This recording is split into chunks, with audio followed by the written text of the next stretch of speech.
What was that? In the middle of nowhere? I just remembered my Deva. Your what? My Deva, my God. You were worshipping. Yeah, prayer. Worshipping my God. Which one of the millions?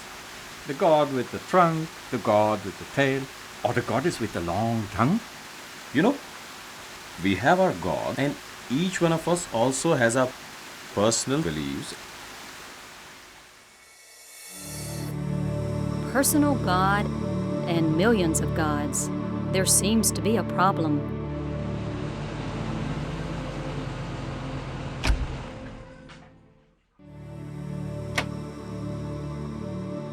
These individuals come from different societies, different cultures. The issue here is that for a Hindu, it is perfectly fine to have millions of gods and personal gods, while for a Christian, it is not. The question then is, what is this God they are referring to? There are three important things you have to understand about Christianity. The first thing is, they believe, of course, in the existence of God. Now, this God is singular, He's unique, He is generic.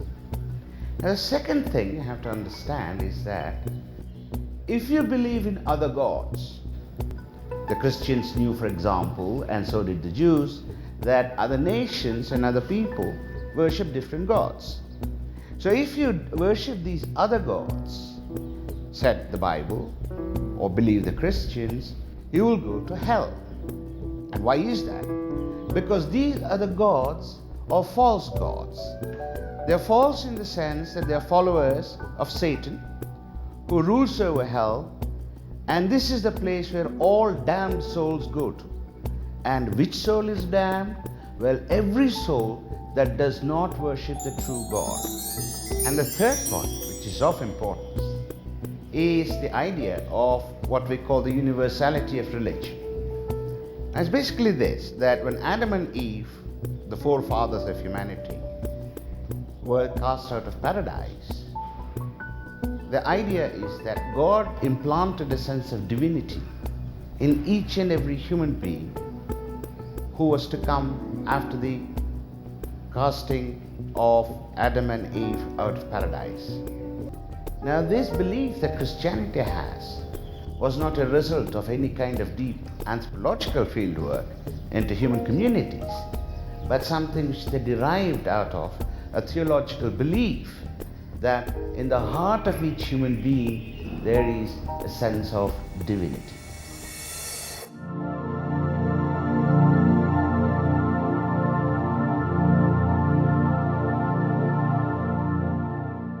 I'm really puzzled. I can't see why you're so puzzled. Of everything you have told me, I do not find the one true God in any of your descriptions. And if a religion has more than one God, then the religion has tricked you in believing in false gods. It must be a false religion. So you imply that Vishnu is false, Brahma is false, Durga, Krishna, and our Vedas? Mahabharata, Ramayana, Gita. False religion and false God. How can a God or a religion be false? Why is it that a Westerner expects to find a religion and gods when he comes to India? Why is it that he expects the world to fit into one framework, one way of thinking and of evaluating other societies and cultures? What is religion anyway? Now, the second thing, equally important, is the belief of the Christians that the Bible recorded the history of humankind up until the arrival of Jesus of Nazareth, including thereafter his acts, his death, and his resurrection. Which means to say that the stories other people believe as their past, for instance, Indians believe in Ramayana, Mahabharata, and so on. Well, these stories, according to the Bible and according to the belief of the Christians, are all false ideas about human past, because the real truth is contained within the Bible. When Christianity came to India, or in fact when the Muslims came to India, they looked around, especially the British, looked around for holy books, holy scriptures, looked for God, and so on and so forth, because they were convinced, as I said before, that all cultures have religion, Indians also have religion, but of course the Indian religion has to be the religion which worships false gods. When we are talking about the Christian theology and its relationship to other religions in the world, as Christians perceive them as a relationship between true religion on the one hand and false religions, and true God on the one hand and false gods.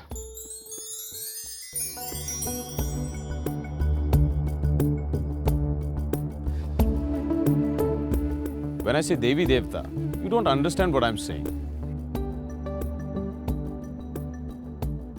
And when I use the word God instead, you claim that these are all false gods.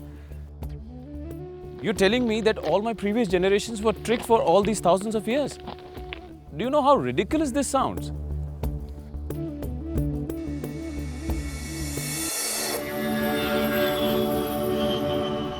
There is no equivalent for the English word God in Indian tradition. Indian tradition has Ishvara, Bhagavan, Devi, Devta. God has a specific meaning. Christians believe there are two revelations of God. On the one hand, there is a revelation in nature. That is, nature reveals the handiwork of an author. All products that are there in nature reflect the will of the single author. Second revelation, that is the revelation in the book, that is the Old and the New Testament for Christians. In this revelation, God not only reveals who He is, but how you should worship Him. Now, Christians also believe that by following Jesus, it is not as though they'll go straight to heaven or anything, but the precondition of attaining, reaching heaven, or what they call the abode of their Father, is to follow Jesus Christ, to obey God's will on earth as Jesus has revealed them. And only in doing so can you hope and for the possibility of grace from God. That is, salvation, as Christians see it, is not something that is achieved purely by human act, but requires God's grace also. So when therefore Christians look at other religions or look at other cultures, and they claim they also have religion, they are forced to look in terms of their gods or God, which is mostly, of course, either the false god or the set of false gods. And much the same way, they believe that God revealed Himself not only in nature but also in the book. They look for one or another or a set of what they call the holy books. Why are we speaking in terms of God and religion then? How did we take to this terminology?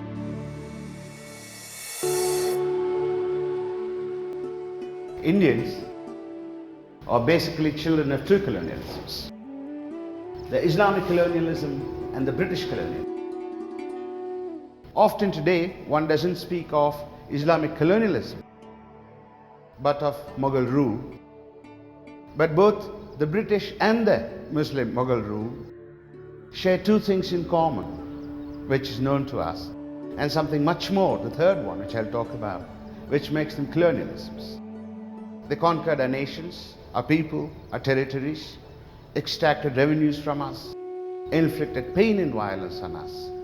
This is the first thing both share, which makes them into colonialism. But in one sense, however heinous these acts are, they are in the past. The second thing about colonialism, which we all recognize, is that they colonize our mind and imagination. They make the colonized try to think, act, eat, dress, behave the way the masters do, the colonial masters, that is.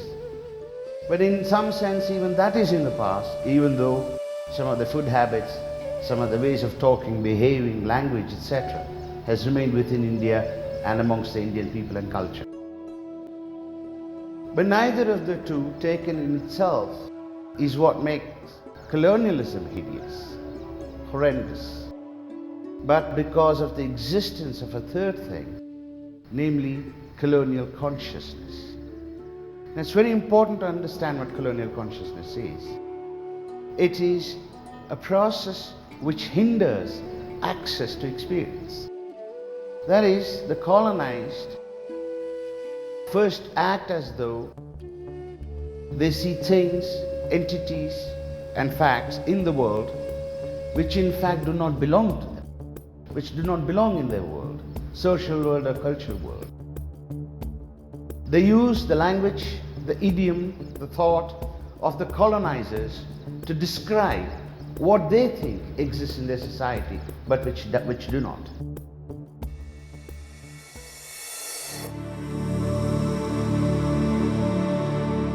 Do we have only one God? And do we have only one holy book? Yeah, of course. Brahma is our one God. We also have many gods in Hinduism. I pray to Hanuman, who is our God. My wife is a Devi Bhakt. She is our goddess.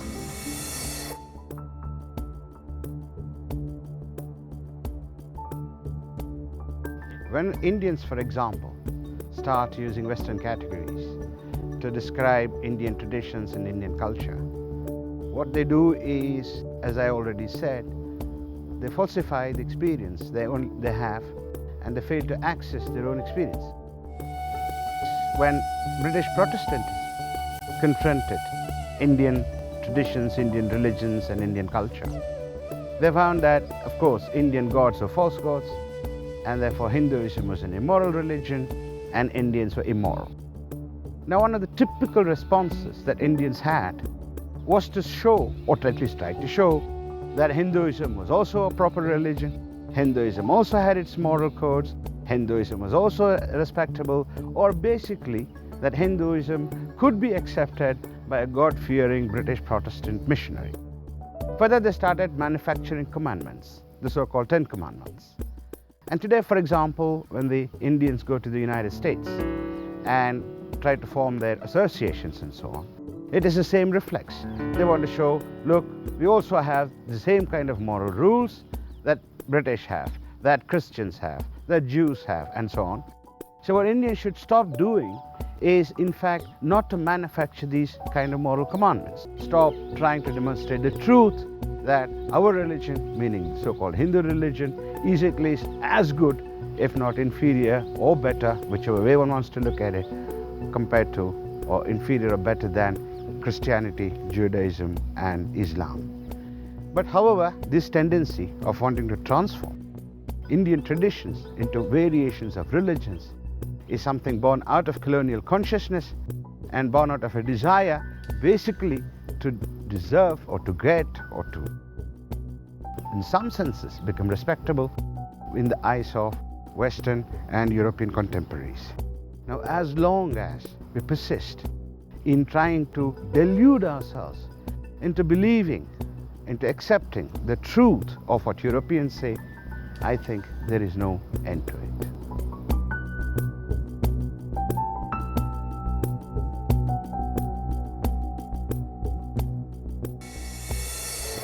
If we do not understand the nature of colonial consciousness, then we will continue to miscommunicate. We will miscommunicate not only to Westerners, but also to our own children. Colonial consciousness implies that we take imaginary entities as real entities. That is, we think that events and objects which do not exist in our culture, we believe they exist, and we also can talk intelligibly about them. Let me give you an example. For instance, we all say that religions exist in India, and Hinduism, Buddhism, Jainism, Sikhism are different religions.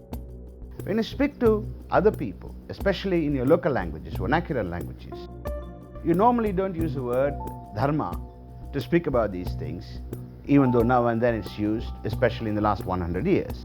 And when you meet someone on the street in a local language, you don't ask, what is your dharma? Aapka dharma kya hai? You don't ask that. In other words, this notion that we use religion as an equivalent of dharma, or the suggestion that we use them as equivalent, comes from the British colonials, who thought that religion could be translated as dharma because they assumed that Hinduism is a religion. If we do not have religion, then do we also not have God? Are we a godless society? The problem about colonial consciousness is not merely that we talk about things that do not exist in a language, in an idiom which is not ours, but insist further that these imaginary entities, these phantoms, wraiths, ghosts that are there, we continue maintaining that they are real, they're existent, and we continue to deny, in fact, that we have a colonial consciousness and insist that we have access to experience, when in fact colonialism has denied it to us. Perhaps this is the greatest tragedy and the least recognized. When we look at the history of social scientific theories and so on, we find that the way human society is looked at is itself very greatly influenced by Christian theology. Now, this is a process which I call secularization of Christianity, because the ideas of Christian theology have migrated to secular domains and influenced how people study questions which are not of religious nature. Let me just give you two examples. Consider, for example, the notion of conscience, moral conscience. Today, all of us, including Mahatma Gandhi, spoke about conscience as a little inner voice that speaks to us about moral rules, about judges us in ethical terms, and so on. But actually, for instance, to us Indians, or in fact to anybody who doesn't belong to the Christian religion, this notion of conscience could not possibly make sense, because this conscience was an idea which medieval theology developed and spoke in terms of the psychology of human beings, which included a faculty called conscience. And conscience is how God, remember, this is not any God, it is the Christian God, how God speaks to humanity and how He makes the humanity listen to His voice. Now, this notion of conscience is today a part of moral and ethical theory itself. Secular theory of human rights that we know since John Locke, for instance, is nothing more and nothing less than taking over Catholic stories and making them into secular ideas. Then what are Brahma, Vishnu and Shiva? What are Shakti, Hanuman and Durga? How do we speak about ourselves? Hinduism names a collection of phenomena, and I'd like to call them traditions. So in that sense, Hinduism would become a set of traditions. Now, what's the difference between tradition and religion? Pick up two things for the moment to illustrate the difference. Now, you see, for a religion, one of the central characteristics of any religion, whether it's Judaism or Christianity or Islam, is that it has a certain sets of beliefs. That is, people do certain things because of a belief. They believe that God exists. They believe that God has to be worshipped in this way or that way. In other words, human action within the framework of a religion requires beliefs to justify. There is no justification for a tradition. Let me give you an example. Suppose somebody comes and tells you, look, I have no reason to live. It doesn't follow, therefore, that the person has a reason to commit suicide. So you need a different reason to commit suicide. And actually, you don't need a reason to live. Living itself doesn't require justification, because that is where you're going to begin from. And in this sense, traditions, as such, need no justification. But when you look at people who have traditions, by contrast, just take an example from any street, any city, any village in India.